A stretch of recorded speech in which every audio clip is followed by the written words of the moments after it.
係集訓中心同埋運動醫學中心係比我以前即係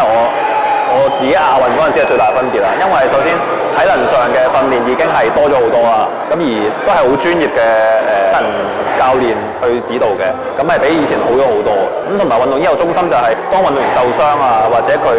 有啲疲累啊，咁佢都可以有即時嘅支援俾我哋咁樣，呢個係好好嘅。可以再做得更好嘅話，就係可能一啲未來對我哋想打職業嘅運動員有冇一啲即係門檻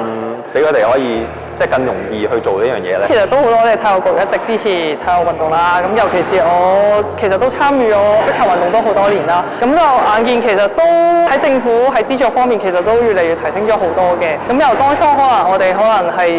有啲比賽啦，我哋可能要自費或者可能係有部分嘅資助咁樣啦。咁到而家係一定係全額資助啊，或者係其實基本上我哋想打嘅職業賽啊，或者可能佢嘅集訓基本上都 fulfill 到我哋嘅。最近體育局都有安排到一個藥檢講座俾我哋了解翻，譬如話邊啲營養品我哋可以喺邊度查啦，咁邊啲網址嗰度品嗰方面都有叮囑到我哋，譬如話邊一啲肉類會盡量小心啲啊，同埋我哋盡量都唔好出街食呢啲咁嘅做法咯。我諗其實中心宿舍方面啊，飲食嗰方面其實都俾到一個好大嘅後援俾我哋啦。因為其實好多時候我哋都係朝頭早訓練，跟住然後夜晚可能我哋又要再練兩節期間，咁其實宿舍啊或者係飲食方面其實都俾咗好大嘅空間我哋嘅，咁就俾我哋休息啦。我會體驗最深係其實係心理方面咯。咁其實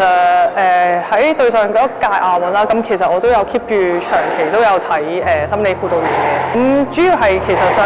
係調整我係可能喺比賽前緊張呢個問題上面咯。咁我最深係就係佢教咗我正念呢個方法咯。咁其實佢教識我呢個方法嘅時候，就令到我係專注喺當下，我就係望住個波，可能係望住有一點，或者係可能係我回想起我之前一個好放鬆嘅畫面啦，專注得到嘅時候，其實我就會發揮得最好出嚟咯。咁對我幫我最大可能就係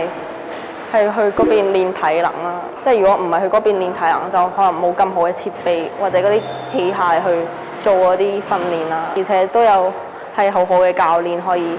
幫我哋規劃晒我哋每一堂要做乜嘢咁樣。而且物理治療方面都係幾好，即係可能每個星期可能一兩次咁樣，但係